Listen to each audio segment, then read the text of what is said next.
It's great to see everyone. And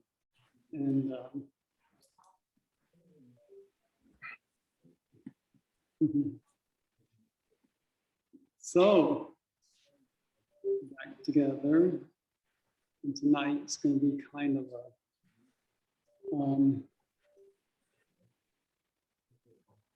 a very generic meditation.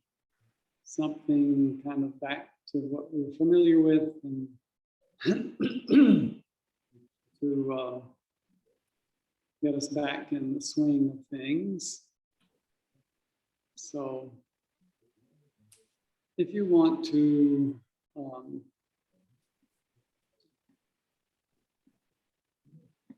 make sure your posture is comfortable,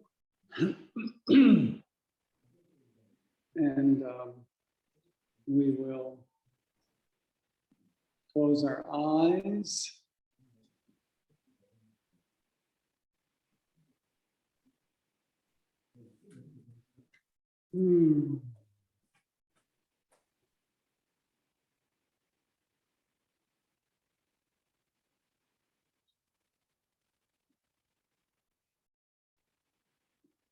So just taking your time and allowing yourself to switch gears, coming into connection with the inner space.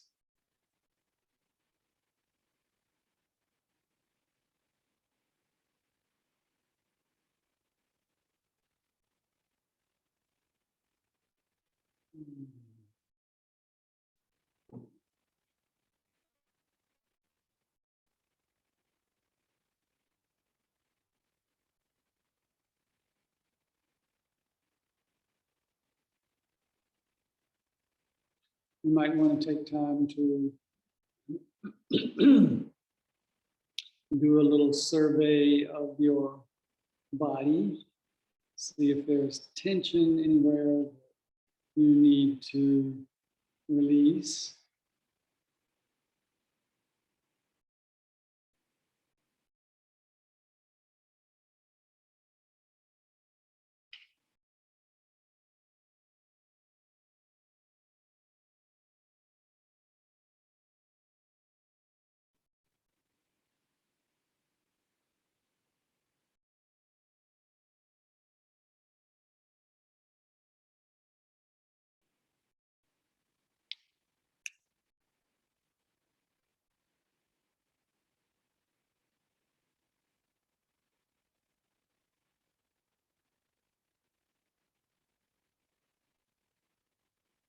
Bringing awareness to your spine. And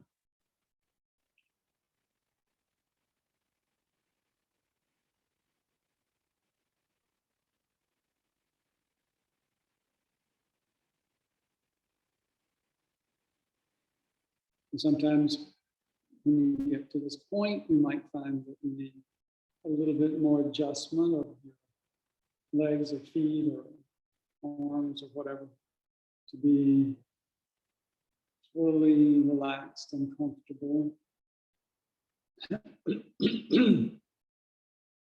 And to be able to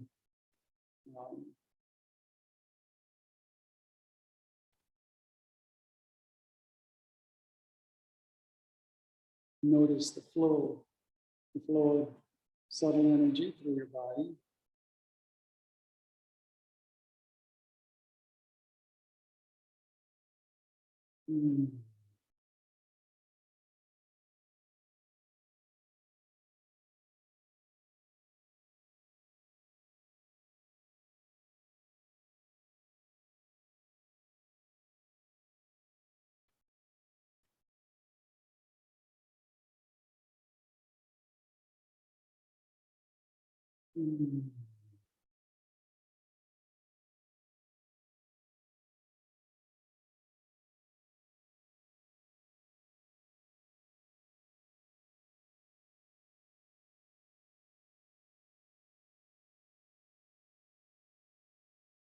Now begin to pay attention to the breath. Just noticing the different parameters of your breath.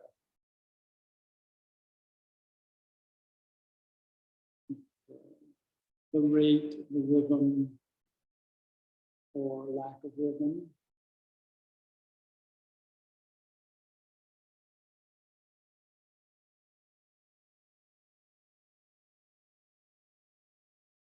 Where do you feel the impact of the inhalation in your body?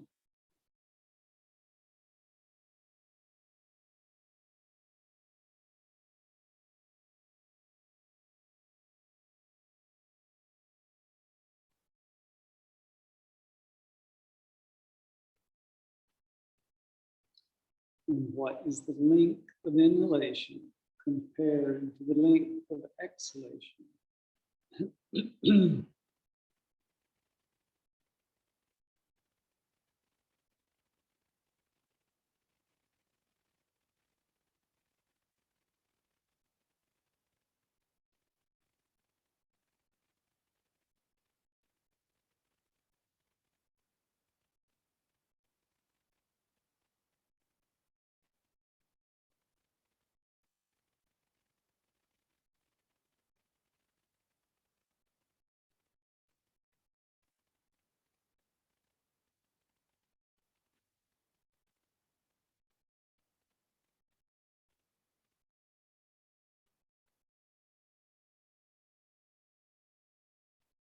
Which nostril is most open?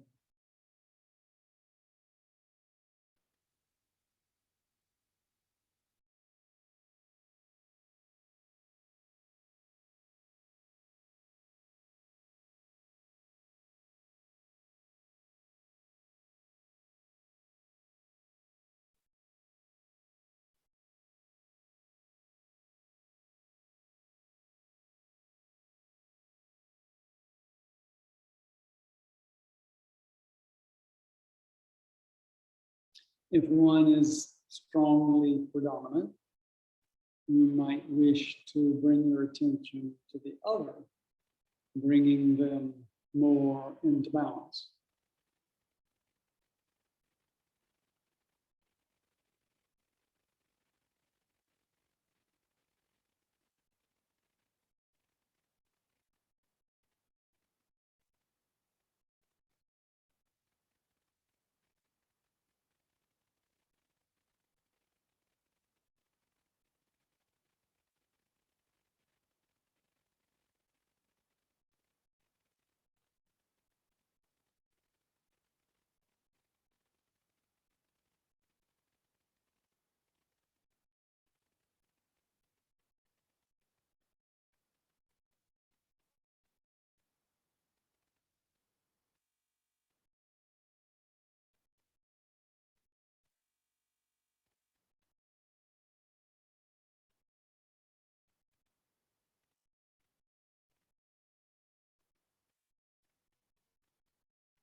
Moving toward equalization of the flow in the two nostrils is, of course, an important and valuable practice at the beginning of meditation, because we open the central channel, sushumna, which is to say, we equalize the nostrils. Meditation is much deeper.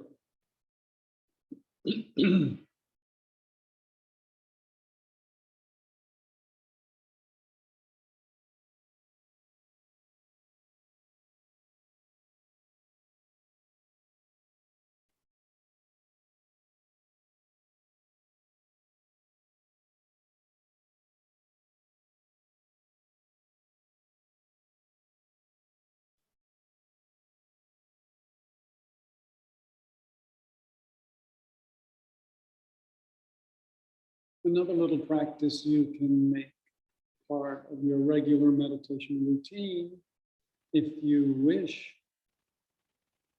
is to allow the inhalation to be spontaneous, and then to slowly stretch out the exhalation.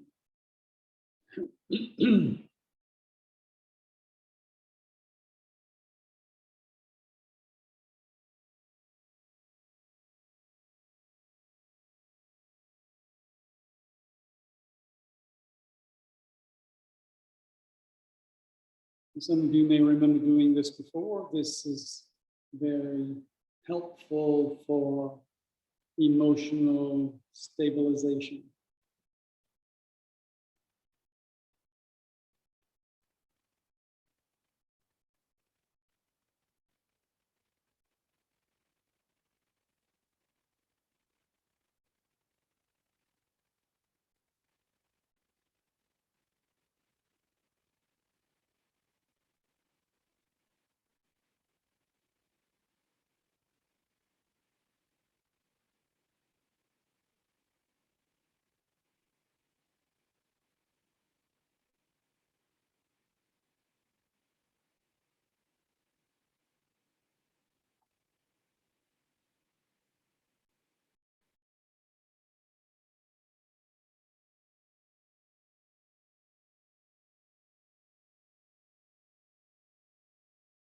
And in this practice, if you choose to do that, we are exhaling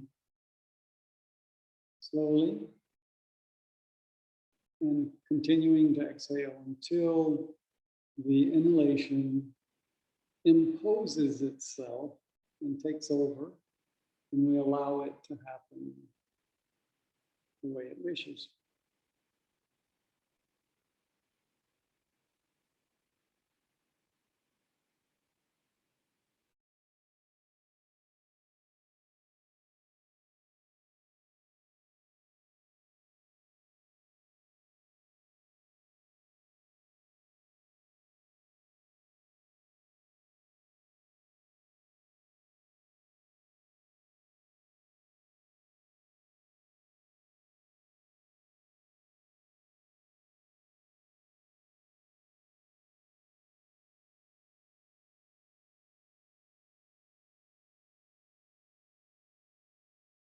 And you can continue that until you feel sort of centered and focused and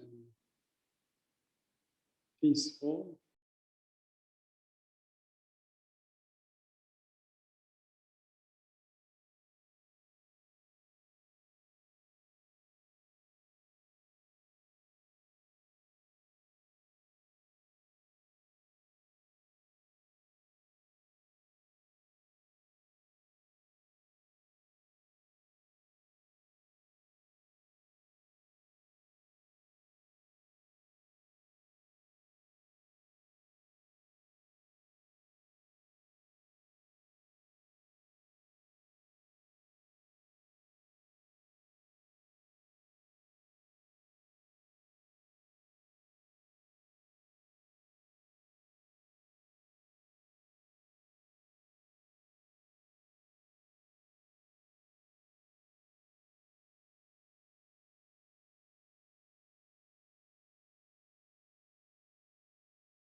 And then you can bring your attention to the lower tip of the spine.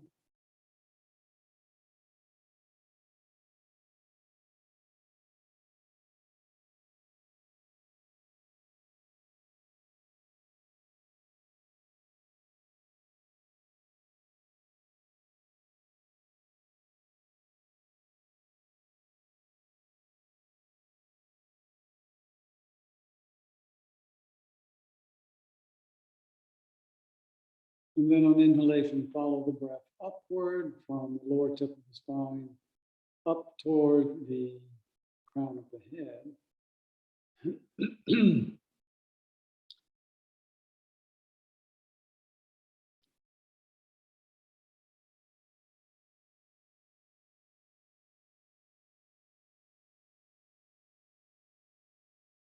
And then on exhalation, follow back down.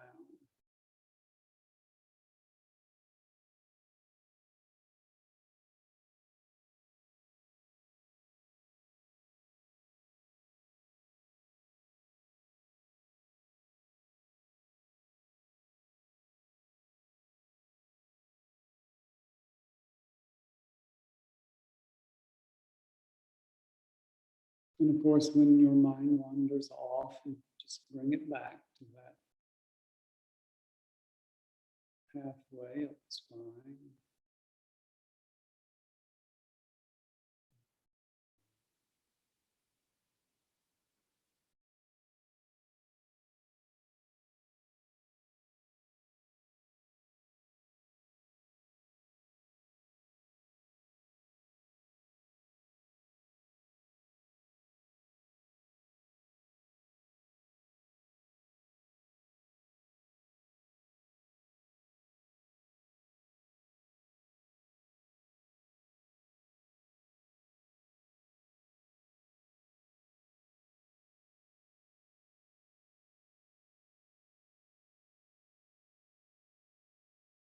Visualizing each of the vertebrae as you go up. And same thing when you go down.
And once you feel that that is clear, vivid, stable, you can add, if you wish, the mantra, Soham. Just imagining the sound so as you follow up the spine, and hum as you follow back down.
things come up that distract you, just let them float away and return your attention to the spine, to the sound, the breath.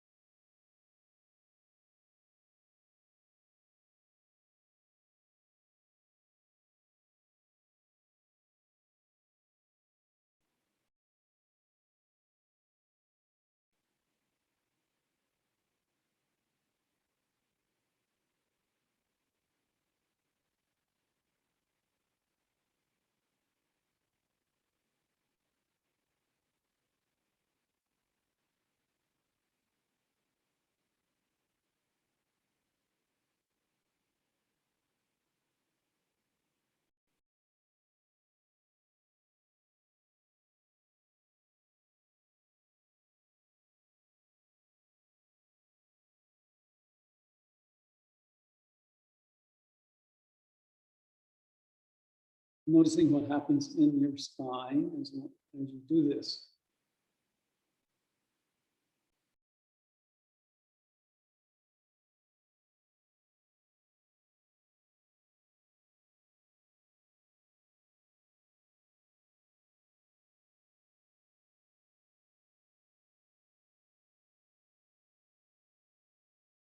You're not moving the spine, nor is it held rigidly. It is fluid and alive. And it may have movements of its own that are slight and subtle as the inhalation occurs and then the exhalation occurs.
Connecting upward with soul.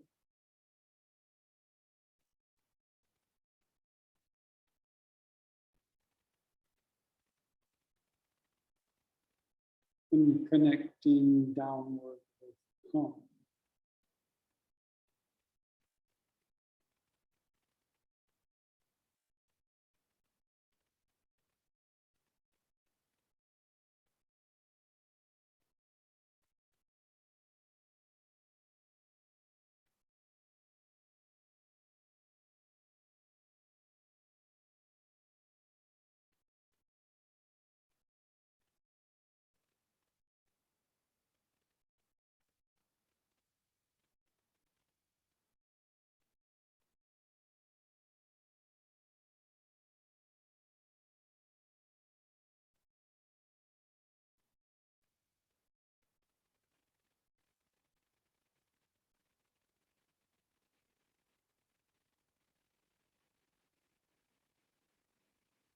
allowing the flow to occur smoothly from the anchoring below to the reaching above.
Thoughts or images come up,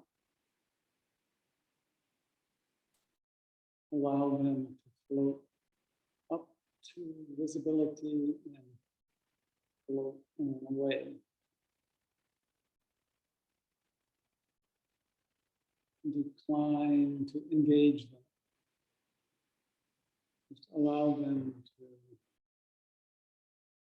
emerge and move on.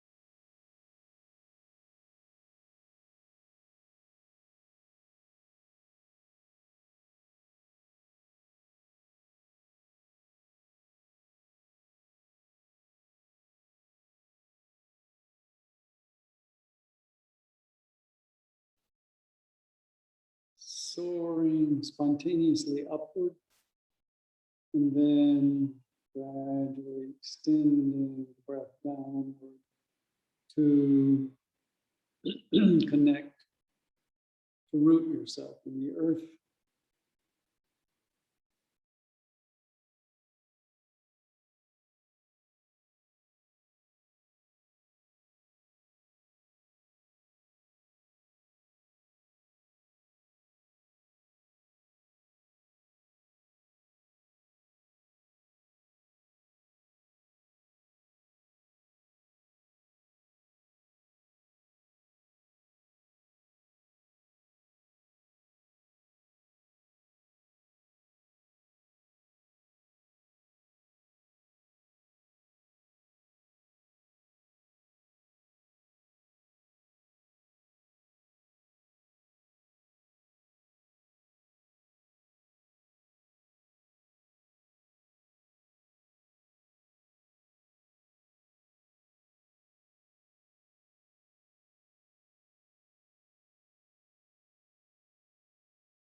Notice what is happening in the inner space,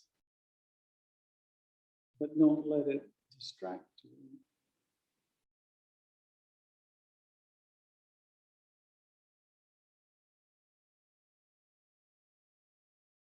Still inhaling upward, exhaling down.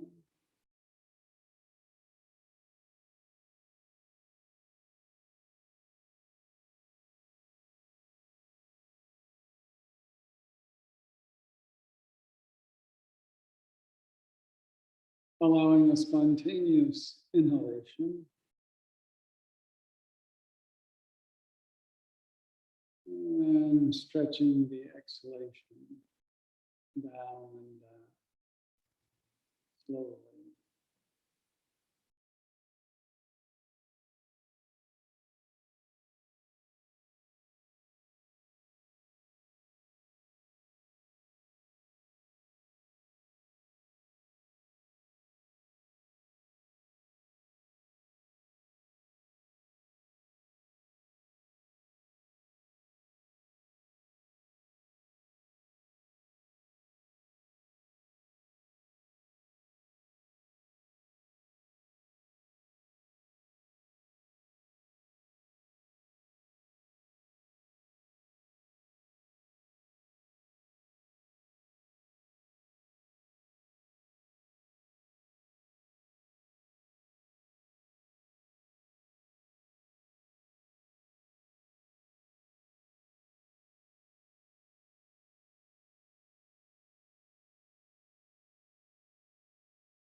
Now the next exhalation, dropping down from the crown of the head to the heart center.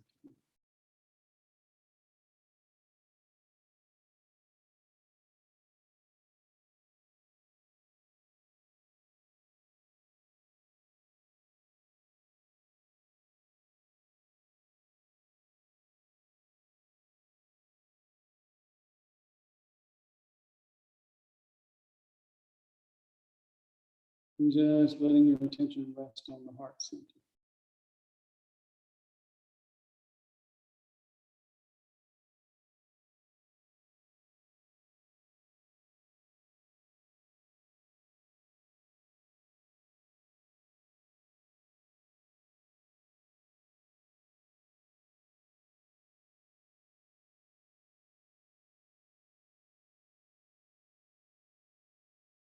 Notice how that's different.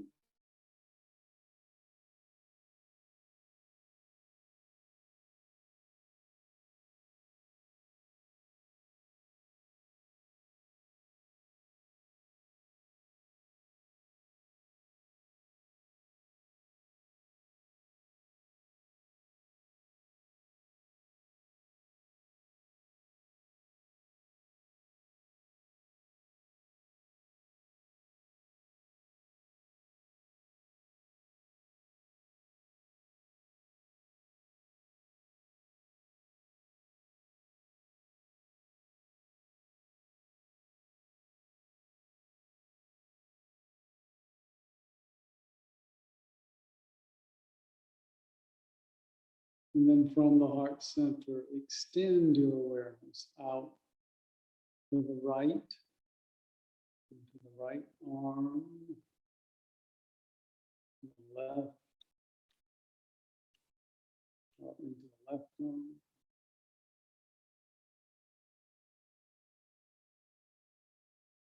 Up toward the crown of the head, down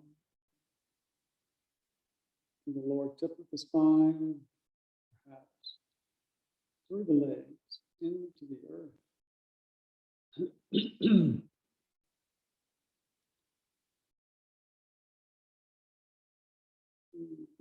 Extending your awareness outward, but keeping it centered, anchored at the heart.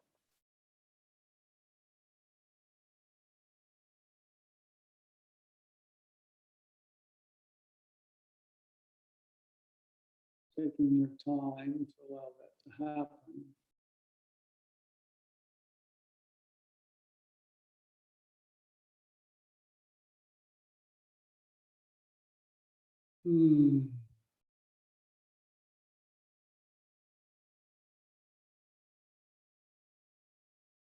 Gradually moving fingers of the lip, your toes, your head.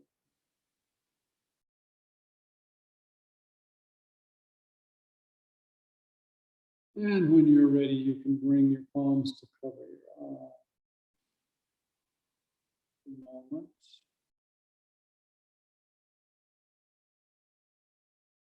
And then opening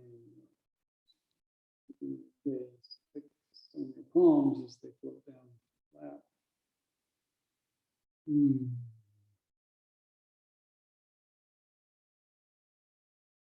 then when you're ready, only when you can look around.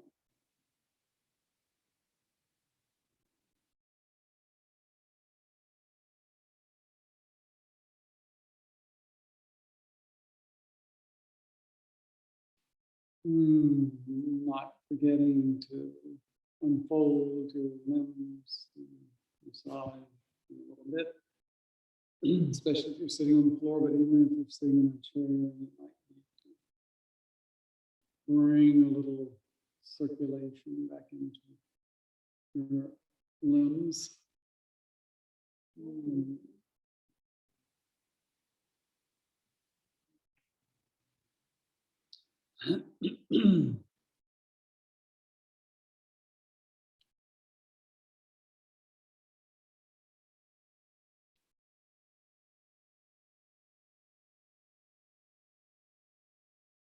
So that's kind of a meditation you could adapt and use every day if you want to. You can always shift from there to the point between the nostrils and then move up here to the third eye as a part of the meditation toward the end. Or you can use other mantras. You can modify it however you wish.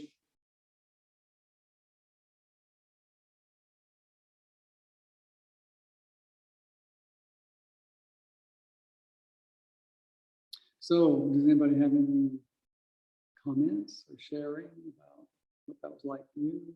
Questions about meditation? then of course just unmute yourself and say your name and speak up.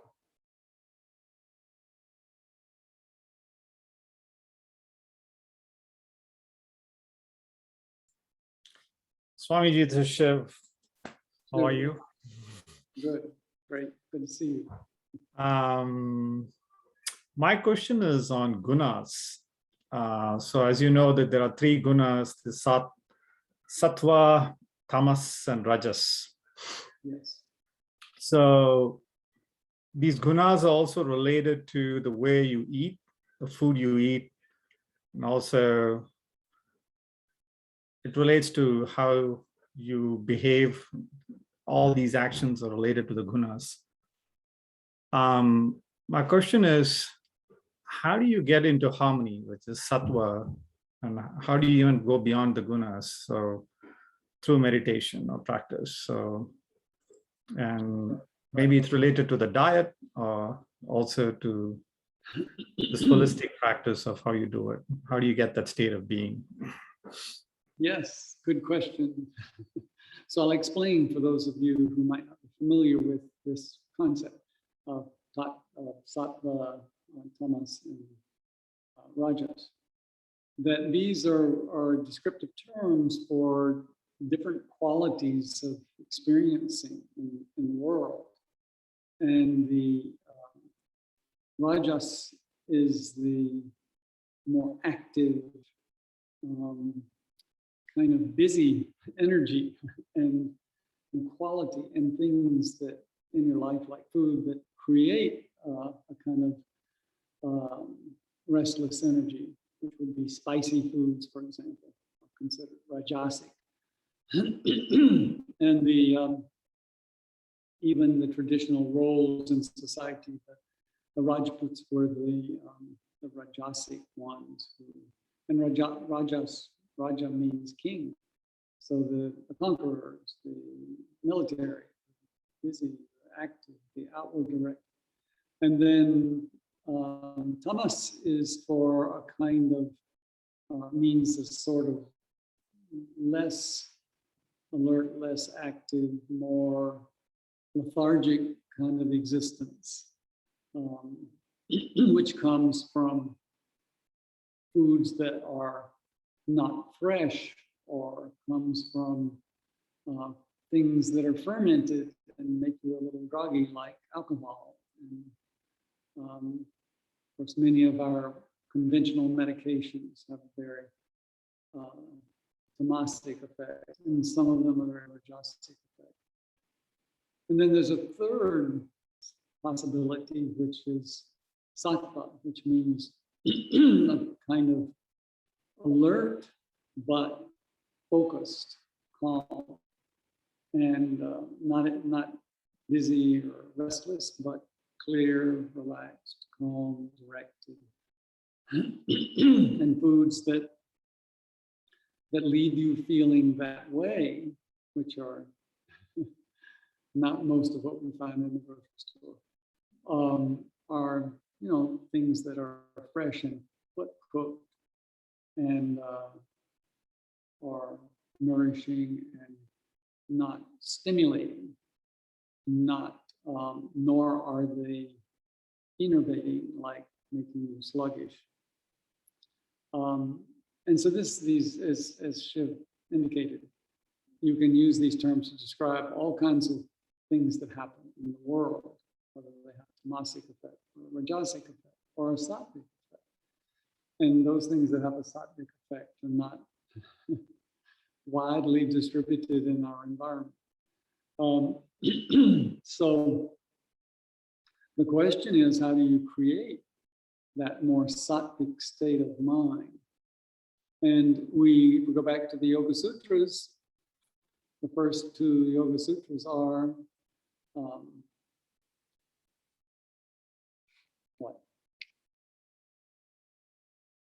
Yama and Niyama.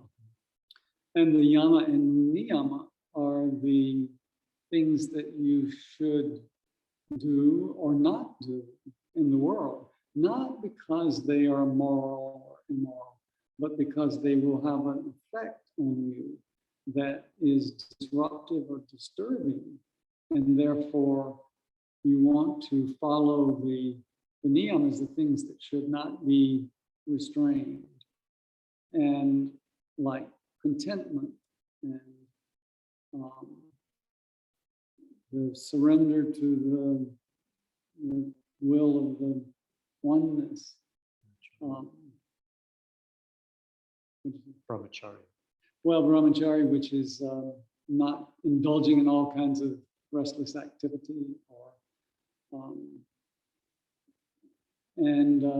so this is the part of this is a part of yoga that comes before you sit, before you sit down to meditate.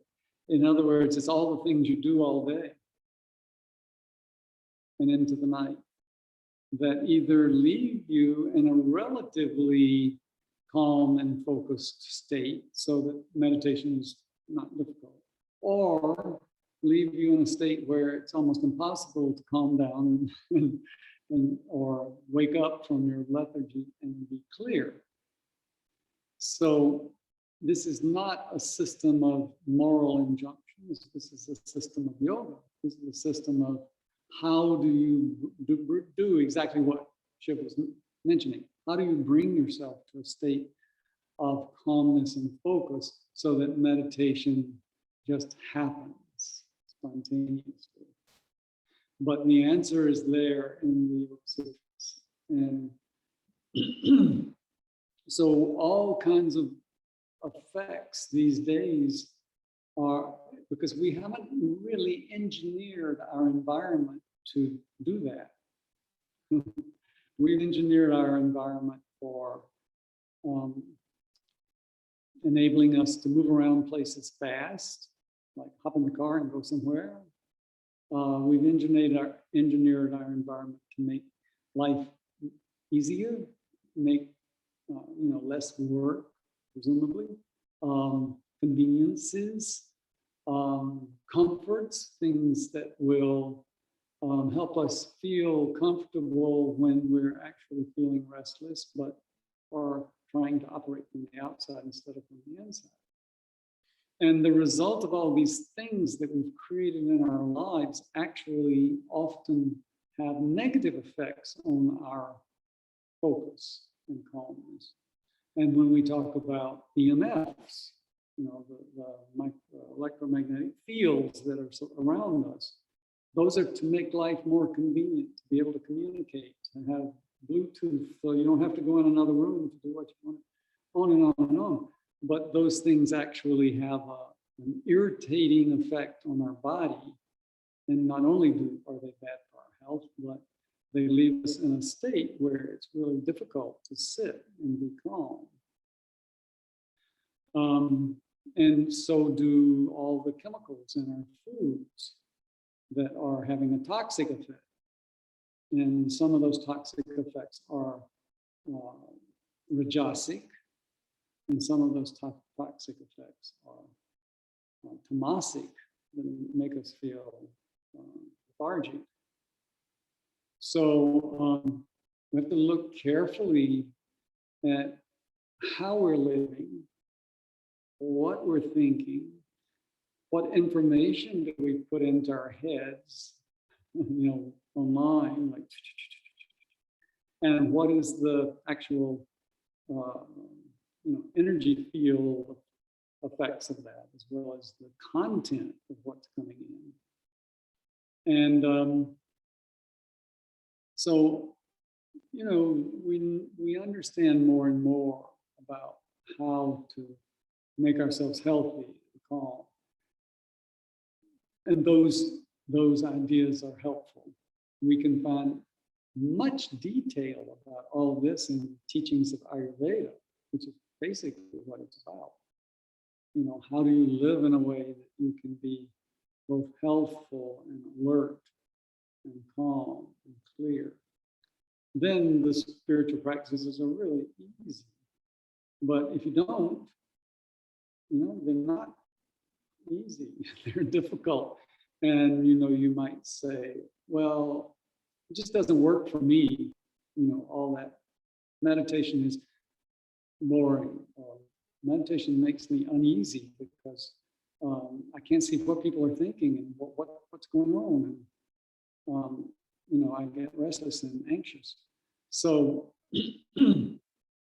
we as a society find calmness and quiet almost intolerable sometimes. Like I can't do that. I tried it doesn't work. But if we look back into the teachings, all the information is there. Like nonviolence. Don't do violence to other people. Don't do violence to your body by putting things in it that harm it. Don't tell the truth. Tell the truth, don't lie.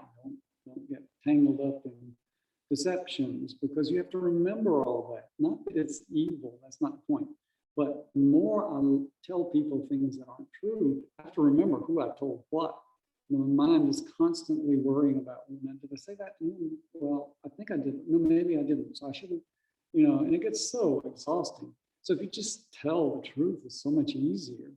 And then you don't feel so rattled all the time. And then, it's also telling yourself the truth about yourself, which makes the inner life much easier and more pleasant, because we're always worried about, we're always trying to fool ourselves to be something that we think we ought to be rather than what we are. And any number of other complicated intrapsychic things we do that keep us all stirred up and stressed. So, there are modern teachings, there are ancient teachings, it's all there. How do I arrive at my meditation seat in a state of calmness and focus? And then I can live my whole life in that state, which is much more enjoyable. So there are many benefits. Yeah. But thank you. Does that kind of bring it down to more practical level? Yes, thank you. Yeah, thank you. It's a great question. And it's really an important, it's probably the most important question is, how do we keep ourselves in a state of calmness, especially these days when the world is getting crazier and crazier and crazier. We have to take care of ourselves and be calm and clear and centered and serene to survive. Yeah. Oh, let's take a deep breath.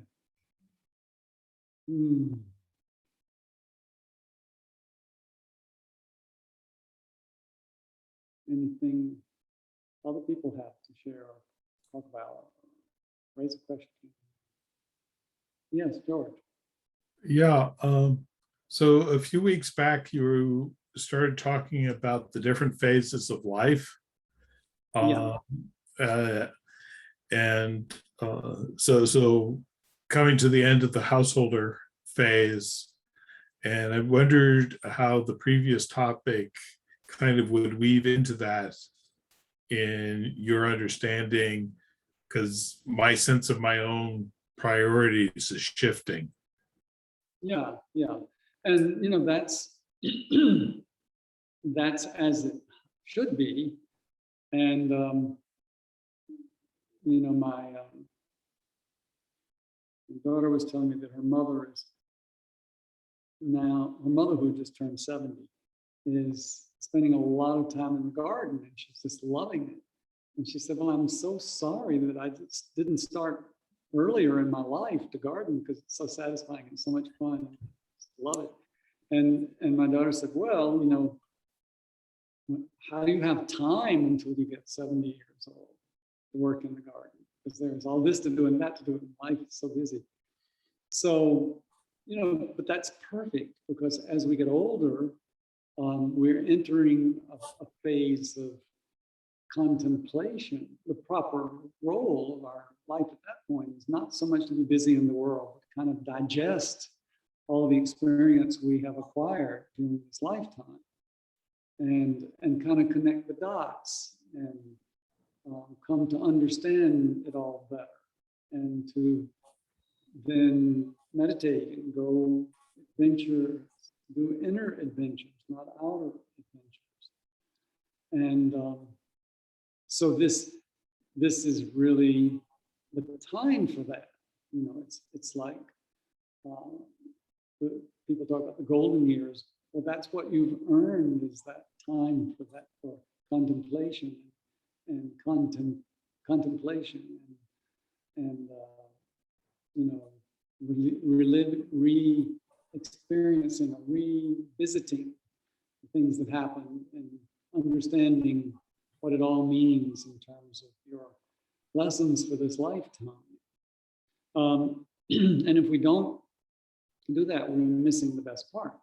But the Charak Samgita explains that what happened 2,000 years ago was that people were reaching that stage, but their health was not good.